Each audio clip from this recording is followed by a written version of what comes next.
It's just JP would like to thank my friends BETUS. If you love basketball and sports gambling like I do and want to merge both of them together, click the link down below in the description. Use the promo code JOIN125. You get a 125% sign up bonus up to $2,500. You can bet anywhere on the go on mobile, get paid really fast. You can also do live betting with the early and the best lines. All you need to do is go to my friends BETUS and use the promo code JOIN125. Now let's go ahead and get back to our favorite reaction video.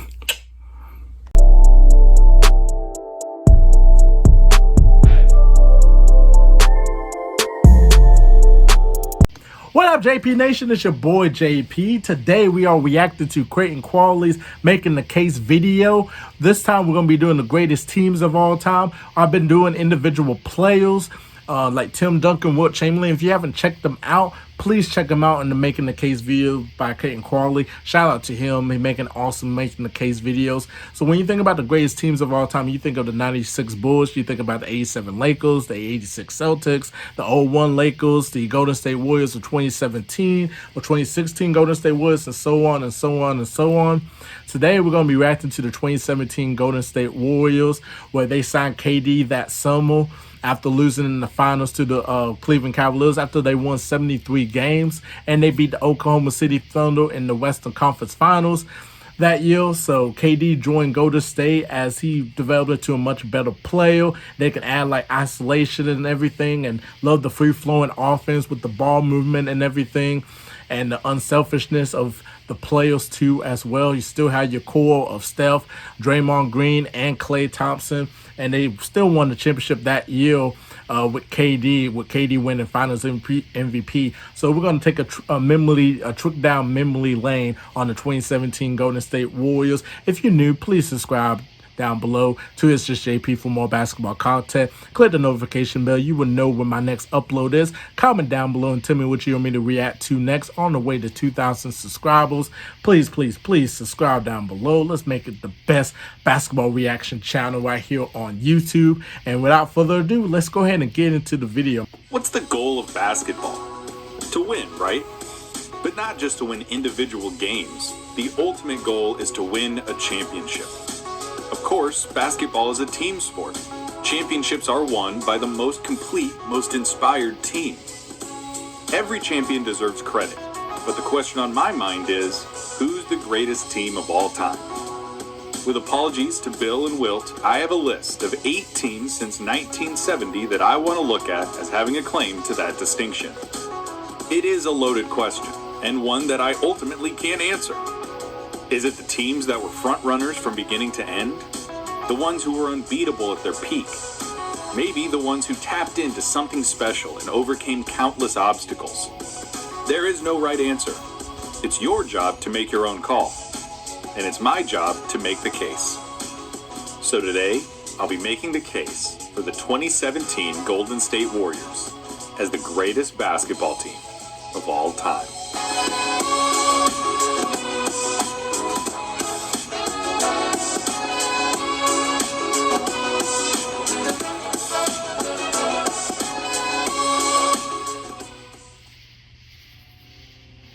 There's a lot to unpack with the 2017 Warriors.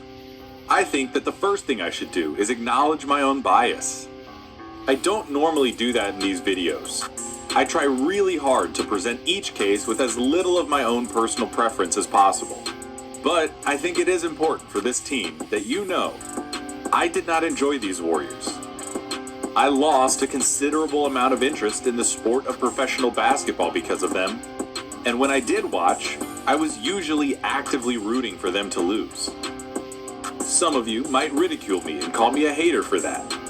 Some of you might sympathize with me, and some of you might... See, you know, I definitely understand them, because a lot of people was rooting against the Golden State Warriors, that they shouldn't win the championship, but they knew they was going to win the title, that they was going to be the villains of the NBA since they signed KD and KD became a villain. So when the KD came, it's like almost everybody became a villain on the Golden State Warriors. So, you know, a lot of people at that time was just like, you know, they hated Golden State, wanted Golden State to lose. So definitely understand, might be indifferent. All of that is fine and dandy. I'm just letting you know where I stand before we get going. Because if you are like me and you weren't a huge fan of these Warriors, it can make it really hard to give them their just due, let alone make the case for them as the greatest team ever. But hey, that is the name of the game. Let's start with the basics. The Warriors were led by a quartet of all-stars in Kevin Durant, Steph Curry, Klay Thompson, and Draymond Green. Zaza Pachulia was their most often used big man. Former Finals MVP Andre Iguodala was the designated sixth man. Sean Livingston was a super sub in his role. Patrick McCaw was an excellent contributor as a rookie. David West was a steal playing on a veteran minimum contract. Very, very famous. And JaVale McGee, Kevon Looney, and James Michael McAdoo were all reserve big men. That group of players racked up 67 wins in the regular season and posted the best playoff record in the history of the NBA, losing just one game on their road to the championship. The statistics bear out their dominance. They posted the third highest offensive rating of any team to play an 82-game schedule, behind just the 2019 Warriors and the 87 Lakers. Their 11.6 net rating is the third highest of all time. They have the fourth best point differential, and their 83-16 combined record sits only behind the 96 Bulls in win percentage. Already, just that, their on-paper resume has this team in vaunted company. An offense on par with the 87 Lakers, a margin of victory in the same stratosphere as a team like the 71 Bucks, star power to rival that of the 86 Celtics, and a win percentage only topped by the 96 Bulls. But now we can add some context. To start, let's give a little rundown on how this version of the Warriors came together. Just 1 year prior, the 2016 Golden State Warriors were rock stars. They were tearing through the league, setting records and revolutionizing the game as they went. Stuff was unbelievable. They fully tapped into the potential of spacing, ball movement, and the three-point shot, ending the regular season with 73 wins, the most ever. Steph Curry won his second consecutive MVP, becoming the first player to do so with a unanimous vote. As the playoffs began, all eyes were focused on the Warriors and their attempt at submitting the best basketball season of all time. After breezing through the first two rounds, they met the Oklahoma City Thunder in the Western Conference Finals. The Thunder, spearheaded by a generational talent named Kevin Durant, were on the cusp of shocking the world after building a 3-1 lead over the Warriors. The Warriors overcame the odds and rallied back to win the series, only to blow their own 3-1 lead in the NBA Finals to LeBron James in the Cleveland Cavaliers. A block! To say that the result was stunning is the understatement of the century. They rallied back and fought, only to suffer one of sports' greatest collapses. And then Kevin Durant signed with them. At that point, all hell broke loose. Yep. The Warriors went from being a feel-good story about underdogs who turn into MVPs and All-Stars to villains. Yep. And Durant was the magnet for almost all of that vitriol and anger. At face value, fans were upset because it made Durant look like a frontrunner. He joined the team that beat him, the team that he and his team choked a 3-1 lead to. And as the season progressed, and as the hate persisted, Durant fueled it. He wanted people to understand. He wanted people to accept that it was the best decision for him. He didn't lean into any villain narrative or develop indifference. He used burner accounts on Twitter to defend himself. He actively argued with media personalities and fans that criticized him. He might have been better off just telling everyone that it was his decision and that if they didn't like it, they could fuck off. Nobody wanted to give Durant or the Warriors credit because of the stink around a former league MVP joining a team that won 73 games and had beaten him in the playoffs. It was a move that killed any hope of any other team winning the championship. Oddly, it was a point of contention that Durant was too perfect of a fit. It wouldn't be compelling in a, wow, how are they going to figure this out kind of way. This wasn't going to end up like the 2011 Heat or the 2013 Lakers. Durant complemented everything that the Warriors did, and the Warriors were the perfect team to accentuate and highlight all of Durant's strengths. Yep. It created an alarming talent imbalance and killed parity. There existed no timeline of reality in which a healthy Warriors team would not win the championship. With Kevin Durant, the Warriors became invincible. And that was the problem. Because it felt unfair. Like a middle school kid bringing their high school sibling to a pickup game. Almost like it violates some unspoken rule of the game.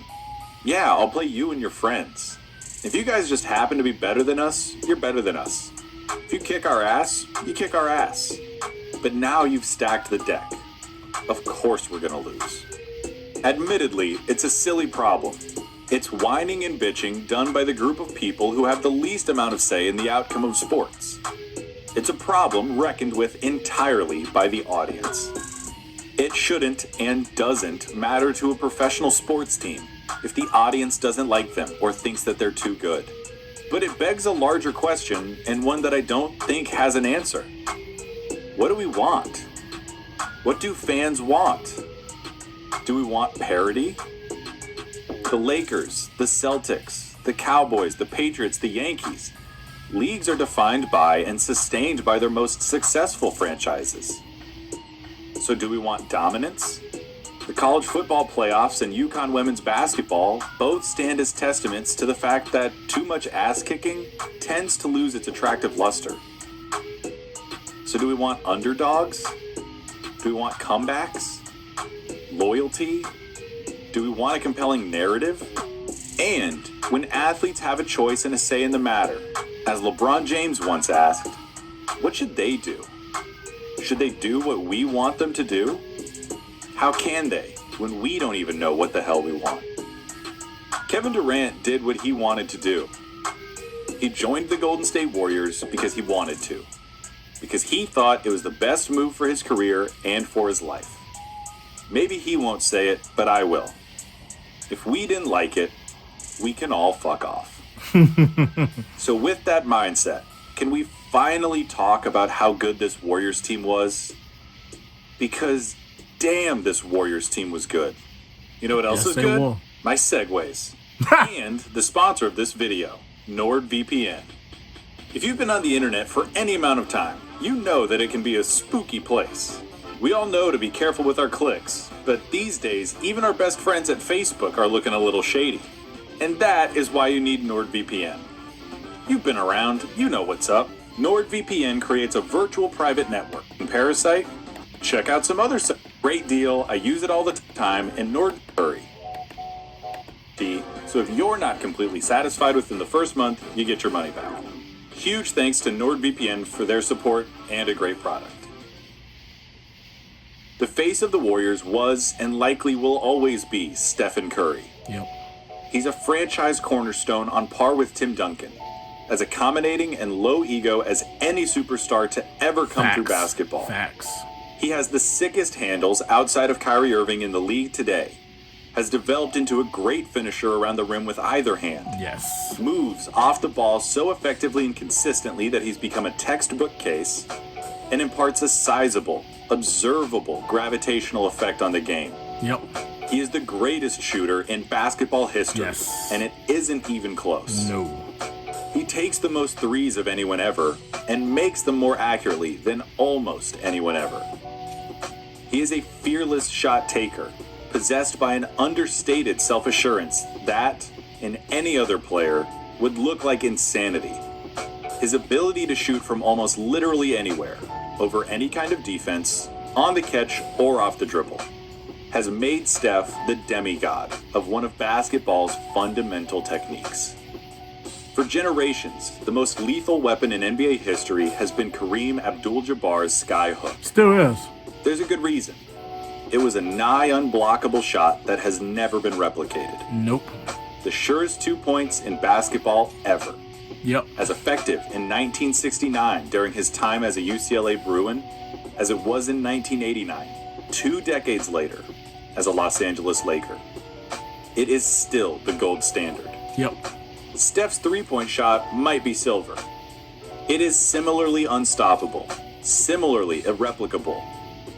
He will not supplant Kareem as the game's all-time leading scorer, but he will be immortalized as the game's greatest marksman, pushing what was a slowly rising analytic trend into a style of the mainstream. When he was drafted, the idea that his most valuable skill was his three-point shot was an insult. Now, the three-point shot is perhaps the most coveted skill in the sport. Yes. He ignited the most fevered arms race in basketball history while remaining the sole owner of the most devastating nuclear weapon in that arms race. None of that changed with the addition of Kevin Durant. He is the seed that was watered, the data point that trends chase, an outlier that has redefined what normal is. The scrawny, undersized, shoot-first point guard from Davidson with the weak ankles has become the most influential player of his generation. One of the most. One of the greatest players of all time. Facts. What would the perfect backcourt partner to Steph Curry look like? Well, to make up for some defensive shortcomings, let's make this guy one of the most versatile stoppers at his size in the league. Steph's the best shooter ever, so let's take some pressure off of him by adding more shooting. In fact, the perfect partner for Steph would be the premier 3-and-D player in the league. And if he could be similarly chill, low maintenance, and team focused, we'd be gravy. And gravy we are, because that player is named Klay Thompson. Klay's a hard player to pin down, literally and figuratively. He's about as consistent as they come. Despite that consistency, Klay can be volatile, and not in the occasional cold shooting night that affects all players kind of way. In the holy shit, this man is hotter than a $2 pistol kind of way. This is a guy who once went 13 of 13 to score 37 points in one quarter. This is a guy who once scored 60 points in 29 minutes. On December 5th, 2016, he did that, scoring 60 points without playing the fourth quarter. Crazy. He's a catch-and-shoot virtuoso with picture-perfect form. Yet he also brings a certain amount of unpredictability to his game. He's not afraid to take shots from the mid-range, to put the ball on the ground with an escape dribble, or to drive to the hole. He's one of the most respected, versatile defenders in the game. Yes. He routinely guards the best perimeter player on the opposing team and can switch onto forwards without a drop in effectiveness. But he only has one all-defensive selection on his resume, and his skills don't necessarily show up in blocks or steals. All of it only adds to the legend of Klay. He's multiple things at once. A glue guy, an all-star, a two-way dynamo, and a consistent threat with flawless form and hyper-efficient potential. He has world-class stamina, is as active off the ball as anyone else in the league, and never seems to rock the boat. As Steve Kerr once said, he isn't low maintenance, he's no maintenance. The Warriors bring out the best in him, and he brings out the best in the Warriors. Steph and Klay form arguably the greatest backcourt in NBA history. They're certainly the best shooting guard pair ever, the Splash Bros. Their attitudes are laid back, soft-spoken, and often non-confrontational. So this team needs a dog, and a dog they have in Draymond Green. I do have to say, as someone who loves the history of basketball, I have a tough time finding a suitable comp for Draymond. He's the leading example of what a positionless basketball player looks like. He's a little like Rodman. He's got some Bird, a slice of Ben Wallace, a hint of Barkley, and a whole lot of stuff that's uniquely him. He's an undersized power forward at 6'6" who thrives as a small ball center. He's a gifted passer with stellar vision and instinct. He's a defensive stalwart, guarding all 5 positions ruthlessly and at the highest possible level. He is a basketball savant and affects the game with an almost telepathic quality. You've heard it before, and it bears repeating. He is the heart and soul of the Warriors. Yes, he is. A vocal, impassioned leader who gives this team an edge. I honestly don't think there's a more competitive player in the league today. He never backs down, never gives an inch to anyone. He knows his place and role perfectly and buys in totally to the team. The fire that he brings is a perfect complement to Steph, providing a yin to his yang as they fulfill their roles as dueling alphas. The dude's a savage, the kind of guy that you hate, that you love hating. He made it no secret that he wanted to win the Defensive Player of the Year award, so after proving himself the best defender in the league, he took home the Defensive Player of the Year award. Draymond is an anomaly. You wouldn't really want to play with him a whole lot in 2K. If you just pay attention to box scores, he's not as impressive as some other players. But there's a reason he was the Defensive Player of the Year. He's so valuable to go to First team state. All-Defensive selection, valuable. and a third team All-NBA pick. Hall of The Fame. dude is just Hall a of winner. Fame. That trio of players, Klay, Steph, and Draymond, were the core of the best regular season team ever. They were perfectly calibrated and revolutionary. And then they added Kevin Durant. The most dangerous scoring forward of all time, Kevin Durant. One of the greatest players of all time, Kevin Durant. There has never been, and there will likely never be, a player like him. He compensates for his wiry, lanky frame with unbridled scoring ability. He boasts nearly unlimited range, and with his height, presents maybe the most nightmarish offensive matchup in basketball ever. His lateral quickness is unnerving in a body that's 7 feet tall. His athleticism is world class. His handle is filthy. And his ability to come through in the clutch is top notch. Like we talked about earlier, his fit in the Golden State system was a no-brainer. He doesn't need to dominate the ball to get his. And as is par for the course, he is a paradigm of efficiency. His career average shooting splits flirt at the 50-40-90 line.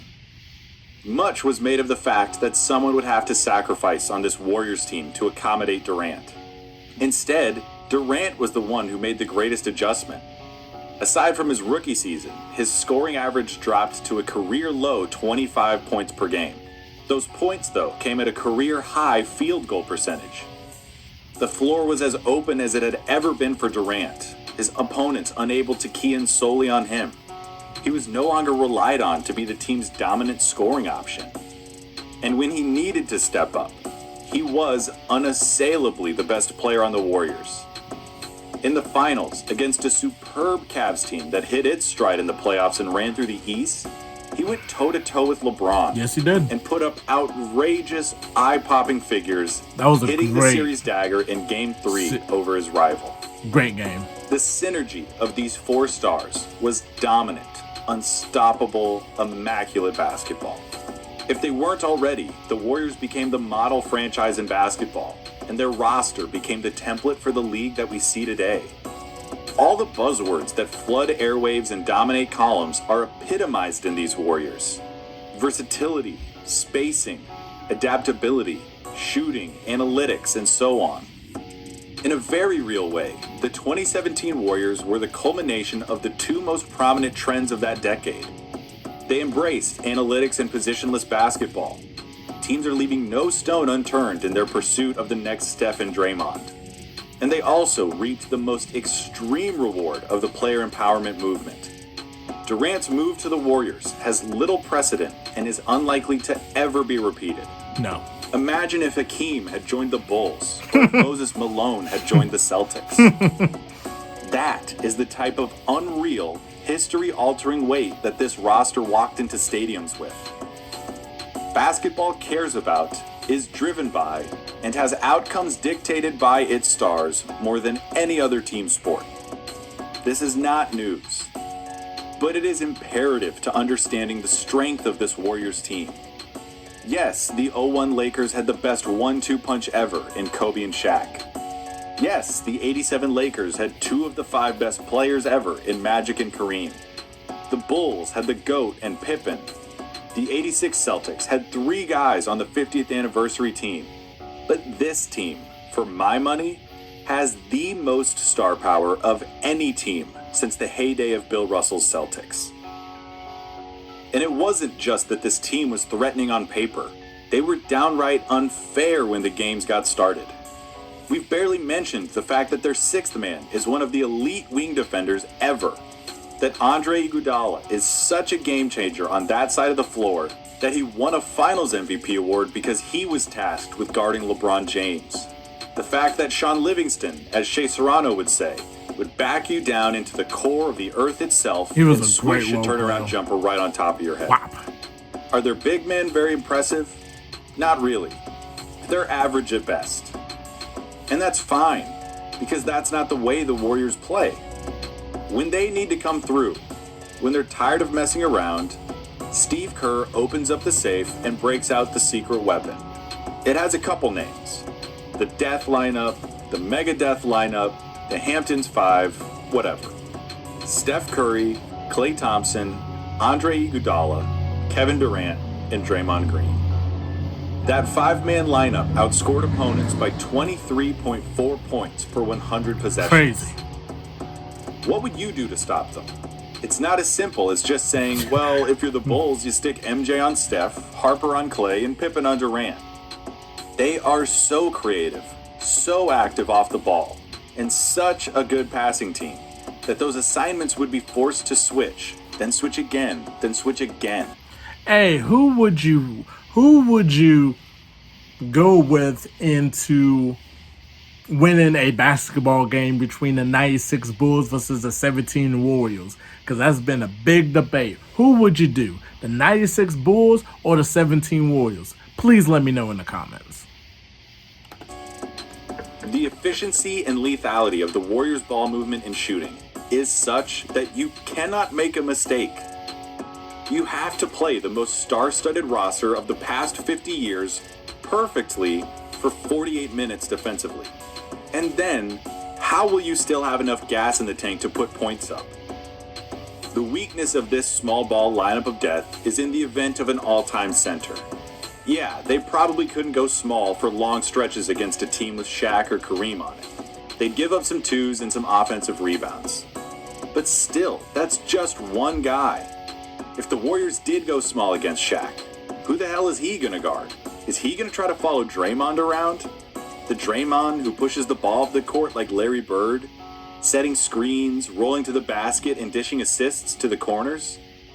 As I learned in Kirk Goldsberry's Sprawl Ball, the three-point revolution is based on the fact that threes are worth more than twos. And in the economy of basketball, this is the team that is the best at the most valuable scoring method. It's just math. For every 4 threes that the Warriors make, you have to make 6 twos. It's why teams are content to just chuck them up now. It's ugly and it might be hurting the sport, but the trend exists for a reason. It's just math. This team doesn't just chuck up threes. They play an exquisite brand of basketball. Yep. Yeah, Durant left the Warriors in the wake of some drama and ego, but that doesn't exist here. This team just wants to win. They took the Spurs' beautiful game and turned the dial up to 11. It's poetry. It's almost ethereal, as close to the abstraction of modern basketball as we are ever going to get. The best of all worlds. They were an idea as much as they were a basketball team. They were dominance. I mean, 15 straight wins to start a postseason. That's the best winning streak in playoff history. Their 16-1 record is the best ever. They were 1 win away from an undefeated playoff run. In the part of the season that counts the most, where the chips are on the table and you're competing for your championship life, no one has been better than the Warriors. They were invincible. But you know what? Invincible isn't very satisfying. It's kind of boring. It's why Superman has kryptonite. On his own, Superman is way too powerful to be interesting. He can fly, he has X-ray vision, he has lasers that shoot out of his eyes. He's bulletproof. Superman against any villain ever is a no contest. So you have to have something that makes him mortal again. This Warriors team was invincible. In the context of narrative and storyline and intrigue, it sucks. They kicked the shit out of your team, and then they moved on to kick the shit out of the next team. There's nothing to talk about. But in the context of the greatest team of all time, invincible is unassailable. That's originally where I wanted to end the video, but I still don't think it does justice to the Warriors, or at least it doesn't resolve the problem I'm trying to get at. As I wrote and researched the script for this video, I watched a lot of Warriors tape. A lot of video on Steph and Durant and Klay and Draymond from before and after 2017. And watching those guys play after the fact, especially now that they aren't all on the same team, I find myself marveling at the fact that they ever were to begin with. It is mind-boggling. And it makes me feel a little bit guilty, because I think about the fact that this might well have been the greatest basketball team ever, and I didn't even appreciate it. It makes me think about the question of what we want. We'll never know. There will never be one concrete answer, because it varies from person to person. So doesn't that make it all the more important that we appreciate what we've got while we've got it? Facts. I'm not saying I was wrong for not loving the Warriors, but I do regret not taking even a moment to understand how special it was. If I had to answer the question, it's a crazy I think time. I'm kind of like that kid in The Incredibles, sitting on his tricycle as Mr. Incredible gets out of his car. But what are you waiting for? I don't know. Something amazing, I guess. Then I'll be damned if I didn't miss out on something amazing. If I am lucky enough to live a long life and to enjoy this wonderful sport of basketball for many more years, I look forward to the day when I can tell someone who wasn't there about the 2017 Warriors. They need to know that these Golden State Warriors were incredible. They were invincible. They were amazing. Man, that is the end of the video here, and man, he put up great arguments about why the 2017 Warriors is the greatest team of all time. The offense was just unbelievable. The star power that they had. You still had your core of Steph Curry, Draymond Green, Klay Thompson, having Kevin Durant, and then the role players played their well. You still had Iguodala. They played both offense and defense. They lost only one game in the playoffs. They were just so dominant, and man, the threes, I mean, they were just killing the league. So, you know, he put up some great points and everything. You think the 2017 Warriors is the greatest team of all time? If you don't think so, who you think is the greatest team of all time? Please comment down below. Subscribe to the channel if you haven't subscribed. And we're on the way to 2,000 subscribers. Let's make sure you subscribe down below. Click the notification bell. You will know when my next upload is. Definitely comment down below and tell me what you want me to react to next. Man, what a great video, man. Shout out to Clayton Carley for the video and everything, man. It's been a long video, over 30 minutes. But, you know, thank you for hanging with me. I'm JP, and I'll see you later. Peace.